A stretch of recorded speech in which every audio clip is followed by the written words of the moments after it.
Heyo, and what is up, gang? Thank you for checking out Sledgehammer TV tonight. Monday Night Raw kicks off 2019, giving us the exact same shit that we got all through 2018, making some crazy, some lazy, and some flat-out questionable decisions in tonight's booking, and we are here to bring the hammer down on it. My name is Nick Nightmare, and you are watching the Monday Night Raw review right here on the Sledgehammer Wrestling Show, only on Sledgehammer TV. Let's do it. The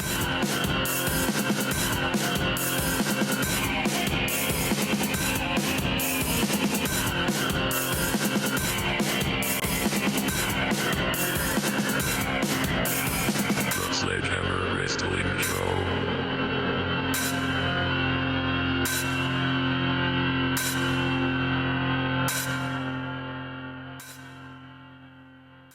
All right, wrestling fans, thank you so much for joining me. It feels good to be back in our normal time slot, doing our normal thing, immediately following one of these disasters that we call Monday Night Raw, the weekly torture that us loyal and devoted wrestling fans put ourselves through each and every single Monday night. I'm not a miracle worker, nor do I expect things to be changed overnight or even over the course of 7 days. I wasn't expecting to come into 2019 and see any sort of change whatsoever. Vince McMahon could come out and offer me every single thing that I could ever want him to offer me, and I would never expect him to pay off on anything that he promises. And Monday Night Raw for the last couple of weeks, since the McMahons came out and instituted a change in Monday Night Raw, and they're going to listen to us and they're going to give us what we want. Even when they try to do some of the things that we want to see, they are going to get it wrong. They are going to do it in a slow-paced, boring manner, just like the whole entire show came off tonight. When the first show of the year starts off with a six-man tag team match, I don't care if you had Jesus and Santa and Muhammad versus Satan and all of the troops of the apocalypse of hell. It's not going to sell me on another six-man tag team match. It's been saturated on Monday Night Raw over the last 2 years now. Six-woman tags, six-man tags. I don't give a shit who's in there. It is uninteresting. They are boring, and it is just a way for the WWE to cram a lot of people into one segment. And what was the point of said six-man tag tonight? There were two things that came out of this tag team matchup tonight. Well, the first being the return of John Cena.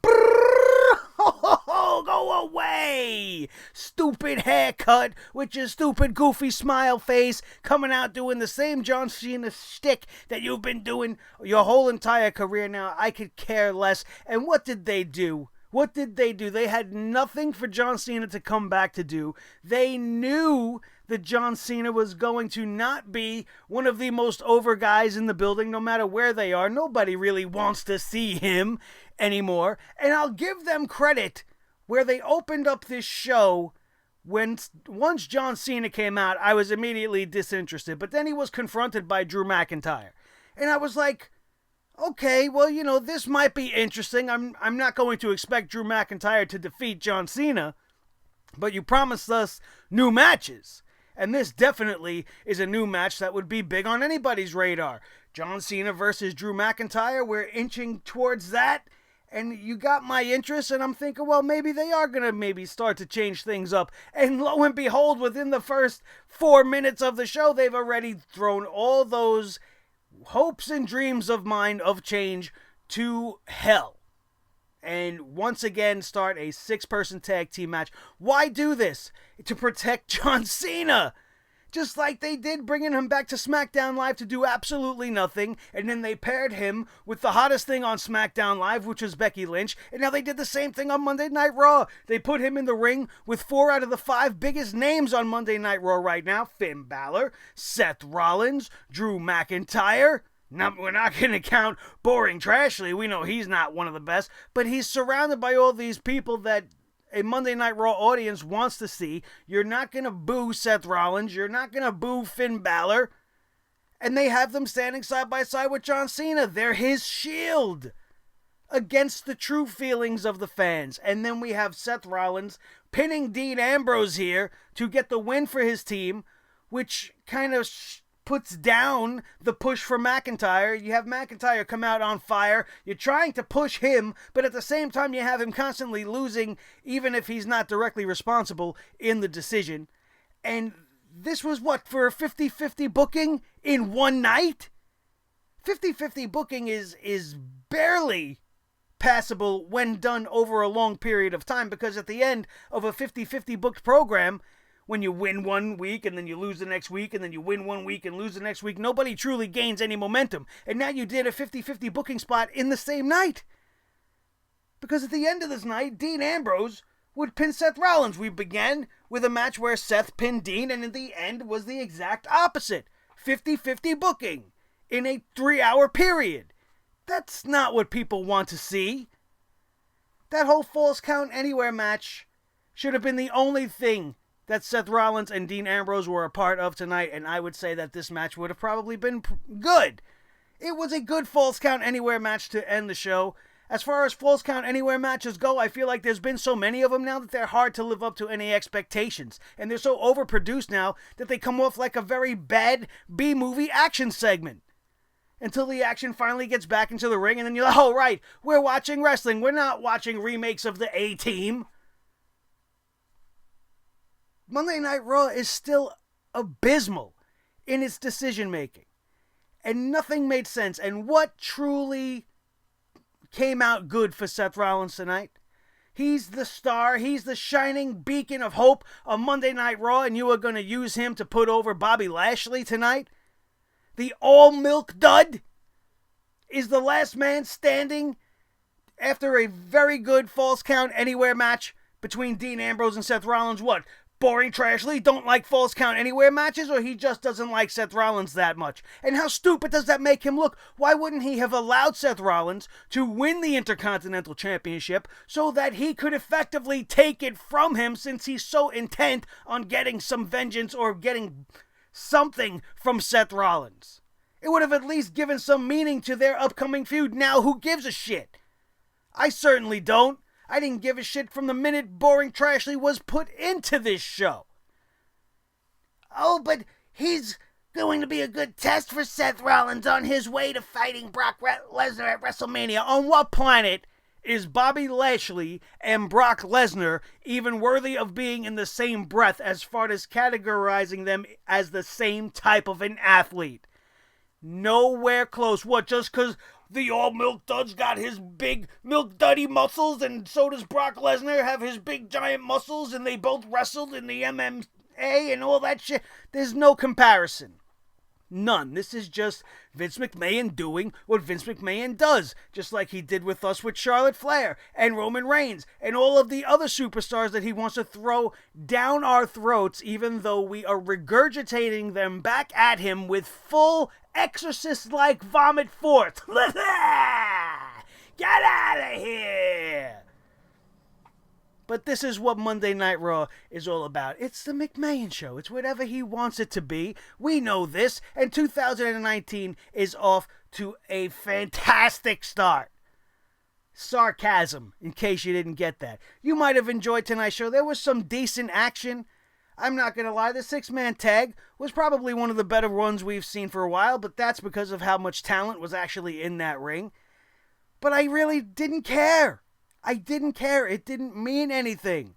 The Falls Count Anywhere match at the end of the night. The crowd was hot for it by the end of it, and then you ruined it with Bobby Lashley. And everything in between was just an absolute disaster.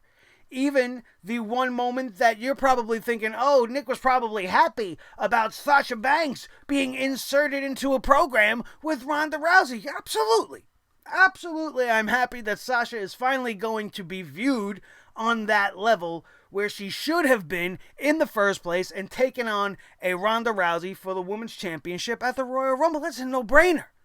That's a no-brainer. That's a match everybody would want to see. The way they went about it, making it somewhat about Alexa Bliss, being that this happened due to her Moment of Bliss talk show. Give me a break.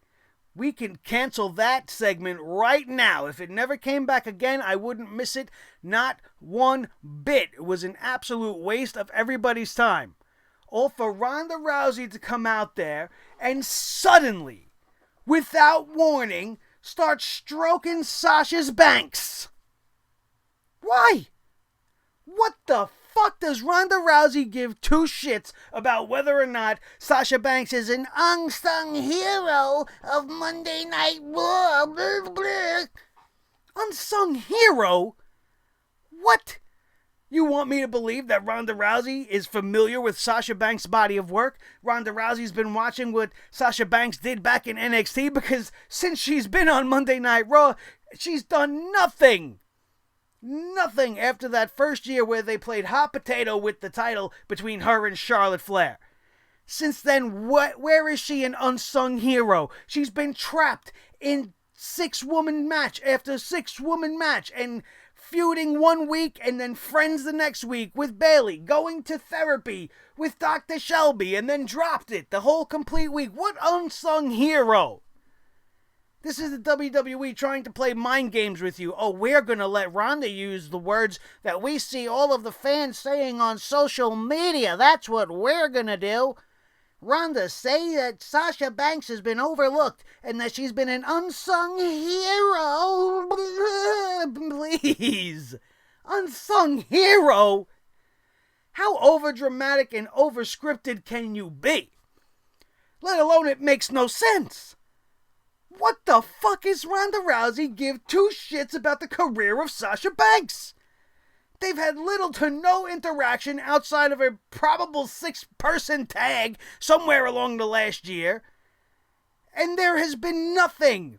Nothing after that. The right way to go about this would have been to embrace the fact that Sasha Banks is naturally a bitch. You want to use the word bitch to try to get everything over because the most destructive force in the women's division, Nia Jax, the face breaker, the channel changer, comes out and ruins the whole segment as it is. Oh, you bitch, get in the back of the line, bitch. Get in the back of the line, bitch. What line, bitch? Oh, stop it. Just because you're dropping a few B-bombs, don't do anything to get me more interested. But it, all in all, still makes no sense. Sasha Banks should have had a segment with Ronda Rousey without Alexa Bliss, without Nia Jax, without even Bayley, and just have her be the boss.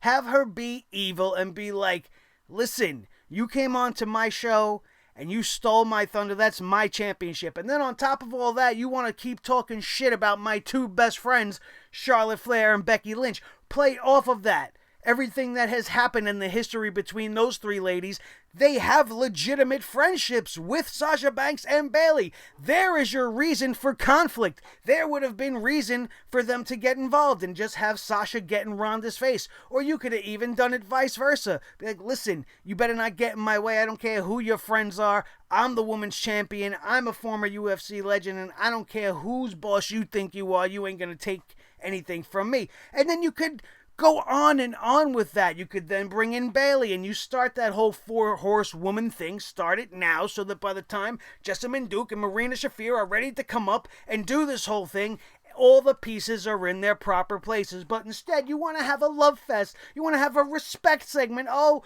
I respect Sasha Banks. I want to give her a chance at this championship. I'm a fighting champion. I'm Ronda Rousey and I want to be respected.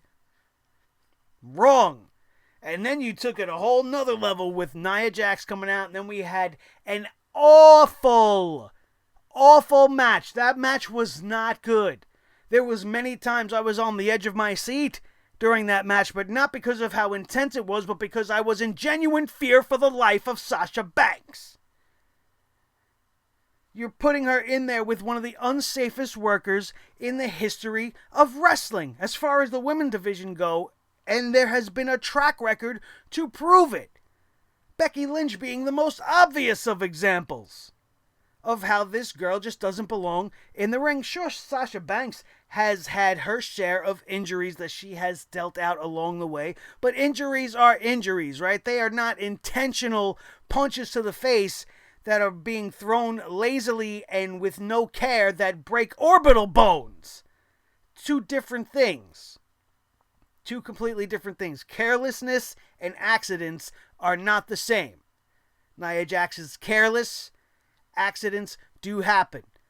But who wants to see this match? Why did Sasha Banks have to have this match versus Nia Jax? It was unnecessary. It could have all been built on words. Since the WWE wants to make us sit here and listen to all these ridiculous segments, why not write a decent segment and have it make sense, like I said?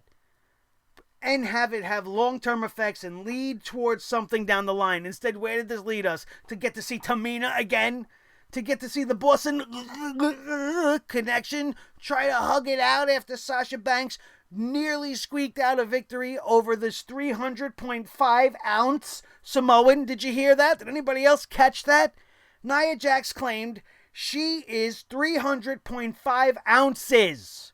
Not 300 pounds 0.5 ounces, which is still a stupid thing to accentuate. 300 pounds would have been enough to say, but she said 300.5 ounces. Do you know what that equates to? Well, there's 16 ounces in a pound. Let's try to do some math. Just roundabout, that would mean that Nia Jax claims tonight that she is somewhere in and around 30 to 40 pounds.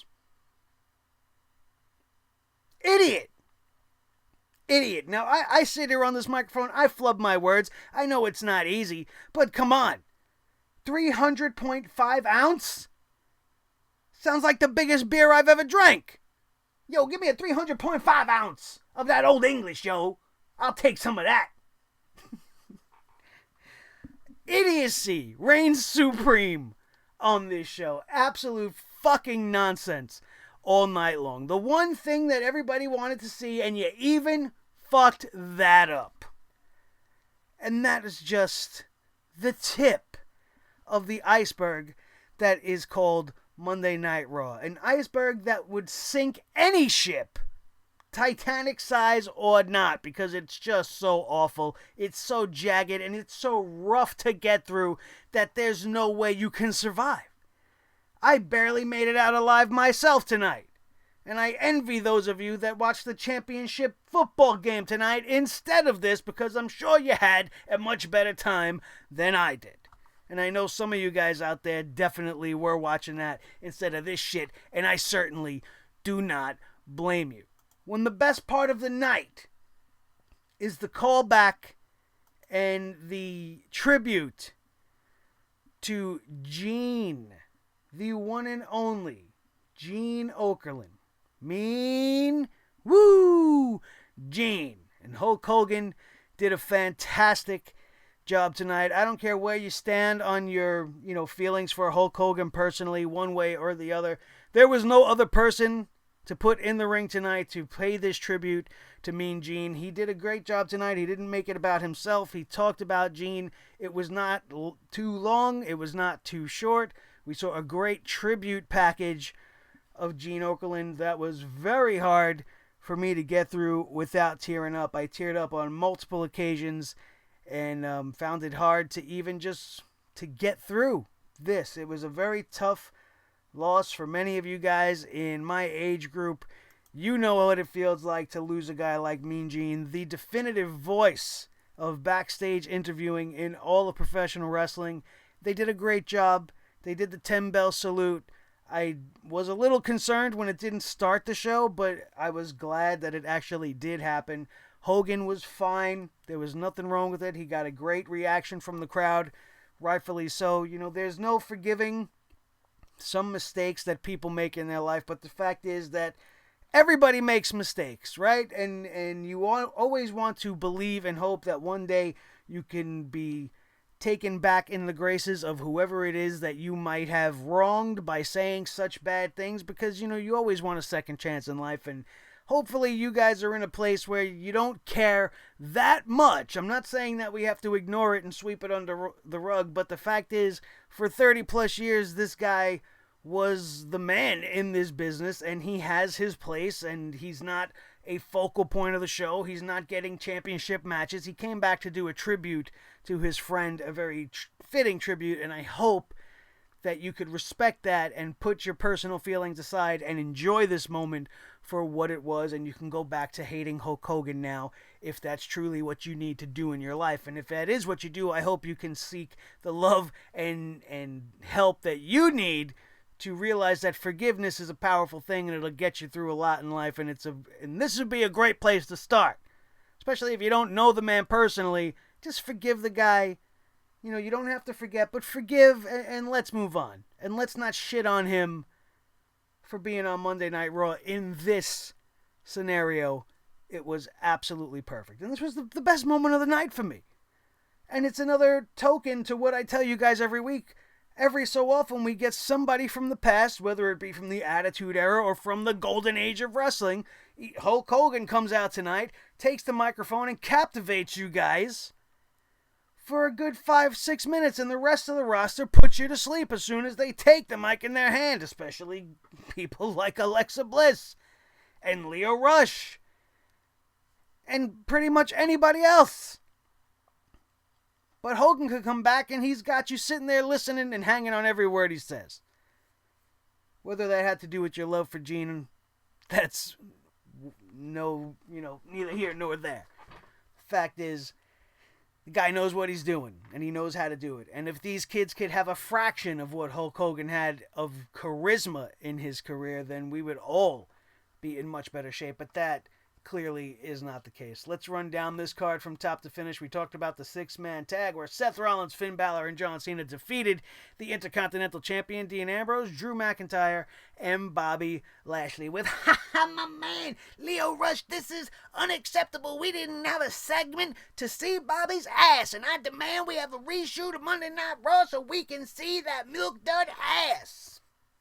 I'm sure that's what he was thinking.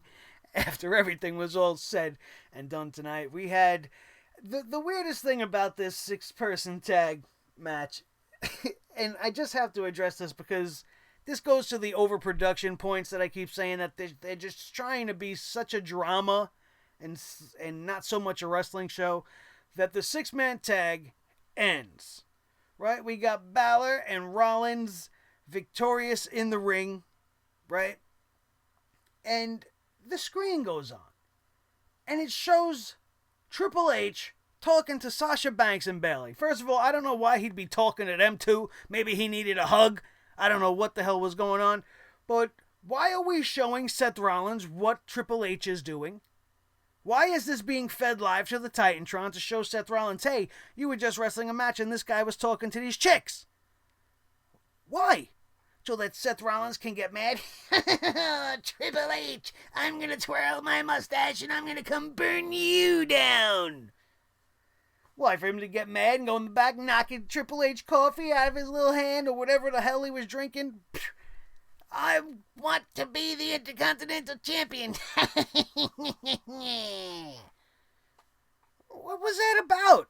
And then Triple H is like, oh shit. You knocked my coffee out of my hand. You got that intensity back, bro. You got it. This is what I wanted. I wanted you to walk around knocking fucking coffees out of everybody's hands. Why don't you walk down the whole arena, knock everybody's water out, knock everybody's coffee out of their hand. That's what I wanted to see from you, Seth Rollins. That's the fire I needed from you, bro. Are you kidding me? This is why you're getting an Intercontinental Championship rematch? I'm going to show up backstage and start knocking coffees out of hands and hope that they give me a job. Make me the WWE #1 contender for the Universal Champion. I just knocked coffee out of Paul Heyman's hand. Let's do it. I'll do it with Thor. I'll bring Thor down. Hey, Thor, let's start smashing cups of coffee. Bang, bang, bang. Do I get a title shot now, Vince? Whew. That was a lot. But that's what it looks like, is it not? We're being rewarded championship rematches for getting mad and knocking coffee out of your hand. Fantastic. This, ladies and gentlemen, is Monday Night Raw. I just had to bring that to everybody's attention. After that 6-man nonsense, we had Hulk Hogan's return in tribute for Mean Gene Okerlund, which was fantastic. We had a lumberjack match, which was a rematch for the tag team championships, in which the Revival would lose once again to the Glorious Gables. And first of all, I want to ask you, did you give a shit about this tag team match when it started? Because I certainly didn't. Adding the rest of the failures in the tag team division didn't add anything to this match. Having them on the outside was nonsense. It's just showing the rest of the world, hey, these are the two teams fighting for the championship, and this is all the other trash we got that we don't know what the hell to do with. Look at all the other losing teams on the outside. Slater and Rhino, the Ascension, the B Team, and the Lucha House Party. This is your tag team division on Monday Night Raw, and you want me to get hyped? You want me to get interested? Where were the Authors of Pain? Were they even out there? Or were they in the back taking peas? They were in the back peeing on more people's jackets. With Drake Maverick. Maybe they were peeing on everybody in the fucking locker room's gym bag. The Authors of Piss weren't even a note for this. Awful. I don't understand it. The finish in this was controversial, but still, the Revival can't buy a win at this point, and I'm sure they're looking forward to the minute their contract expires so they can go to All Elite and actually show people what they were meant to be doing as a tag team in professional wrestling. Scott Dawson's foot was under the bottom rope for the pin, and the referee didn't see it, so here we are. Now the Revival will get another rematch, at the Royal Rumble? Are they going to have all the teams involved? I don't care. I don't care anymore. For the love of God, merge the tag team divisions or dissolve them both completely, because they're absolutely doing nothing for nobody. It's just absolutely ridiculous. And it's become filler on Monday Night Raw. And that's what we need less of. I want to talk about filler. Following this tag team nonsense, we had Elias come out. Who wants to walk with Elias? Nobody does in the main offices of the WWE. Nobody in creative wants to walk with Elias. All they want to do is feed Elias to a guy that we don't give two shits about. Elias starts to sing. He plays maybe like 2 notes on the guitar. Next thing you know, Constable Dickhead, Baron Corbin himself, comes out in his same fucking outfit. He's not the general manager anymore, and he's going to have a match with Elias, but he's not dressed for wrestling competition anymore. He wants to continue to look like a bellhop down at the Ritz-Carlton. Where's his stupid little square hat? Why don't you just fill it all out? Have him come out with that little rolly cart, that you see in all the fucking movies at the Ritz with all the luggage. Bellhop Baron. Nobody wants to see him now. Maybe I'd want to see him then. Give him a fucking pet monkey with a matching outfit and let him do a little carnival fucking act. Maybe I'll be interested then. Probably not. I'd probably shit all over that too, even though it was my idea. Because that's how bad Constable Corbin is. He's not the constable anymore, but that's what we get to calling him around here after the last couple of months. It's going to be hard to drop. Baron Corbin defeats Elias. Just flat out defeats Elias tonight for no fucking reason at all. He came out to announce he's going to be in the Royal Rumble and win. Nobody gives two shits. And if Baron Corbin wins the Royal Rumble, I will kill myself. Not literally, but figuratively speaking. We will bash our fucking brains in with this hammer. And I don't know what I will do. You'll have to tune in that night and find out, because that would just be absolutely the worst Royal Rumble win of all time. And if he does, even when he gets in the Royal Rumble, by the time he gets in the Royal Rumble, get some fucking wrestling gear, dude. Nobody wants to see you dressed up like a penguin anymore. Ridiculous. He started wearing that whole getup because he was an official in the back. Now you're going back to competition. Dress like a wrestler, please. Idiot. I'm going to talk about idiots and looking like an idiot. I don't think anybody looked more like an idiot than Braun Strowman tonight. Braun Strowman came out and looked like Sid Vicious had a really bad day. Anybody my age that knows what I'm talking about, Sid Vicious was one of the worst promo men notoriously in the history of professional wrestling. The guy couldn't deliver a promo if it had his home address on it. It's just one of the worst in the history of the business. And I think Braun Strowman gave Psycho Sid a run for his money tonight. The guy's standing out there, flubbering and blubbering. It looks awful. It feels awkward. I don't know if the timing was off in the sync with the cameras to the back, but it just seemed like the chemistry was off between Paul Heyman's responses not going off in time, Brock Lesnar not looking like he gave a shit, and then the guy, the $100 million guy, comes to work, not $100 million, but $1 million per appearance, I think it is, comes to work tonight, walks around the ring like he was riding a carousel going around the merry-go-round, doesn't actually get face-to-face with Braun Strowman as promised, and walks away. This guy got paid, and now he went home, and he did nothing. It was great to have you back, champ. See you at the fucking Royal Rumble, I guess. This is what you had. And all the while, Braun Strowman looked like a child, like a scared child in the ring that didn't know what to say. Braun says that face to face we were supposed to, you get over here, don't turn your back on me. But what? If somebody wrote that segment, they need to be fired. If they let Braun Strowman go off the script and have his own way and say, hey, listen, just go out and do whatever, just get Brock Lesnar mad and blah, blah, blah, then he's a failure and he needs to be fired on his own merit. But whoever made that whole entire segment go down deserves to be demoted to janitorial services. Have him cleaning up the toilets that Drake Maverick and the AOP are pissing in right now.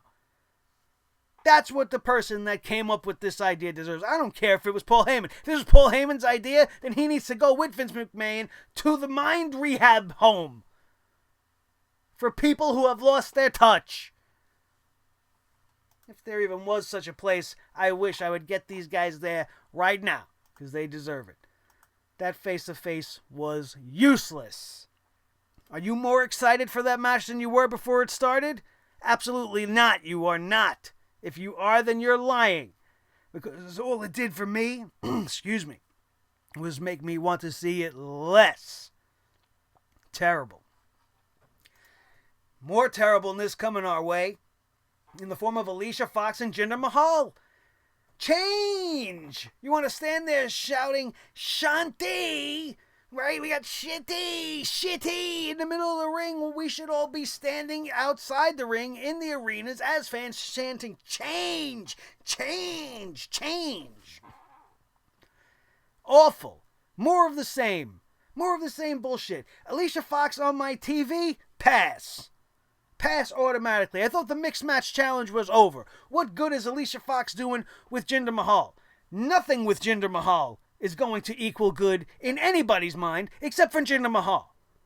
Even the Sing Midgets are probably sick and tired of being with Jinder Mahal anymore. I'm sick of seeing it. Alicia Fox brings it down 100 times even lower in my standards. Awful. All to have them go up against Ember Moon and Apollo Crews. Apollo Crews, a guy that just a week ago earned a shot at the Intercontinental Championship by winning a Battle Royal, gave us one of the better Intercontinental Championship matches we've seen on Monday Night Raw in all of the year. It was almost a breakout moment for the guy, and now you got him fighting Jinder Mahal in a mixed match challenge match. What? Way to make his stock plummet completely down, putting him right back into catering where he belongs. Promise me change and give me garbage. I'd rather have pennies than all of this trash that you're throwing at my way. Awful. And in 2 minutes, I think they spent more time out there talking than there was actual wrestling, which is always a cardinal sin for Monday Night Raw. We talked about a moment of bliss with Ronda Rousey. Nia Jax comes out, gets in Sasha Banks' face. Sasha Banks? What the hell, man? See what Raw does to my brain? Scrambles it. Makes me feel like I'm not even human anymore. Nia Jax tells Sasha to get back of the line. Bitch! Get back in the line! Get in the back of the line! I'm the face breaker! The record breaker! The hit maker! The devastator! The milkshaker! The coconut hater! I don't know. I hate it. Awful. Bitch! Get in line! I'm the 45-pound Samoan! Awful. All this leads to a matchup for Sasha Banks to defeat Nia Jax. Thank God. The only saving grace of this whole show is that Sasha Banks actually won. If Nia Jax won and we would have got a rematch between Ronda and Nia, as decent as the last match was for those two girls, I wouldn't want to see that again, especially not at the expense of Sasha Banks. And hopefully they take what they have now and run a little bit more with a serious idea and stop with this respect friendship bullshit and start to blur the lines a little bit and bring the other friendships in, because it would make it more interesting. And wouldn't you want to tie it to the hottest property in the company? Becky Lynch is the number one thing going today in all of the WWE. I would take any reason to insert her name wherever you can so that people would start to gain a little bit more interest in that feud. Oh, well, that's right. That's Becky's best friend. She's fighting for the honor of Becky Lynch. We're going to get behind Sasha Banks even more now. Or vice versa. If you're not a fan of all that and you're like, oh, wait, we're going to stick with Ronda now because we don't want to see all that other shit. Either way, it gives you a reason to choose a side more definitively, and it makes it more interesting. So we can hope for that, but I don't hope for anything much anymore, because I'm still waiting for change, because I didn't see not one bit of it. And the Falls Count Anywhere match, Dean Ambrose defeats Seth Rollins, getting his win back from earlier in the night, 50-50 booking style, to retain the Intercontinental Championship, thanks in large part to the old milk dud, Bobby Lashley. And I don't understand it. I really, really don't. You spent all the time and effort making Seth Rollins feel like he's back on top of the mountain again, trying to build him back up as that main player, having Triple H trying to fire him up, sacrificing his cup of coffee and everything, only to have him lose in unceremonious fashion thanks to an interfering Bobby Lashley, which just makes Lashley look like an idiot, like I said earlier. Why not let him win the championship so that when you now fight him, you can be fighting for a championship, you big, dumb lummox? That's what it looks like to me. The brains ain't there. The brawn is definitely there, but the brains, definitely not. And shame on Leo Rush. You're a terrible manager for allowing him to make that decision. Ridiculous. Nonsensical. Monday Night Raw. Usual garbage. That's all we're going to talk about tonight. Thank you guys always for being here with me. Like I said, it feels great to be back at this at our regularly scheduled time and place. The holidays definitely put a kink in the system, but I am glad that we are all back in business, and I want to thank each and every one of you guys that subscribed over the holiday season, making this one of the best holidays in all of Sledgehammer TV history as far as everything. Likes, shares, views, watch time, everything is just going up, up, up, up, up, and I have nobody to thank but each and every one of you awesome people in the Sledgehammer family.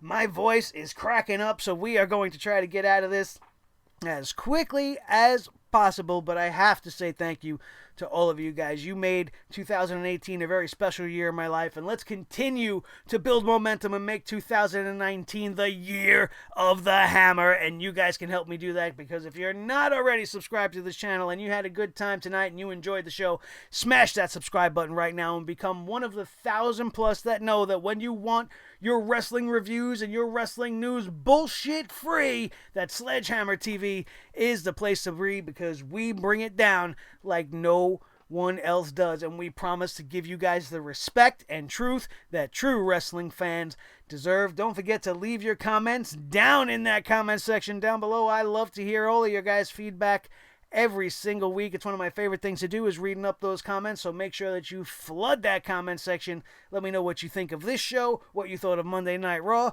what you think about the month of January. I don't know. Let me know whatever you want. I don't care. I'll engage with you down there one way or another. And then while you're done doing that, make sure you smash that like button to let me and the whole entire world know that you liked this video while you were here. Let's try to get this and every single video of the year to 100 likes or more so that we could finally say that we've had a video do that, because that would be just great. It helps the channel grow and it helps the channel be searched and all that stuff that you guys that don't create YouTube videos might not already know. So please do that, and then share this video with each and every one of your wrestling buddies all over the wrestling world, especially if they know that 2019 we're still circling the drain over here and we're all about to get sucked in to another terrible year of Monday Night Raw. And finally, this show, as always, is brought to you guys by Audible. Audible is the listening service that has over 180,000 books that speak to you because you don't want to sit down and flip pages and use your eyes to read a book, which is fine. I certainly decide to do that myself sometimes, and when I do, I go to audibletrial.com/Sledgehammer TV, and I would get my free audiobook and a 30-day free trial, just like you should be doing right now. Try it out for 30 days. Cancel if you want. Keep that free book for the rest of your life. Many wrestling-related titles to choose from. Great science fiction, non-fiction, educational books, whatever type of book it is that speaks to you, you can find it at Audible. Just follow the link audibletrial.com/Sledgehammer TV right now for your free audiobook and 30-day free trial. I love you guys so much. Thank you so much once again for making last year great. Let's continue to do so this year. That, my friends, is going to do it, and we are out of here. And we will see you tomorrow night for SmackDown Live right here on your new favorite wrestling show on the whole entire planet, the Sledgehammer Wrestling Show, only on Sledgehammer TV. We'll see you tomorrow.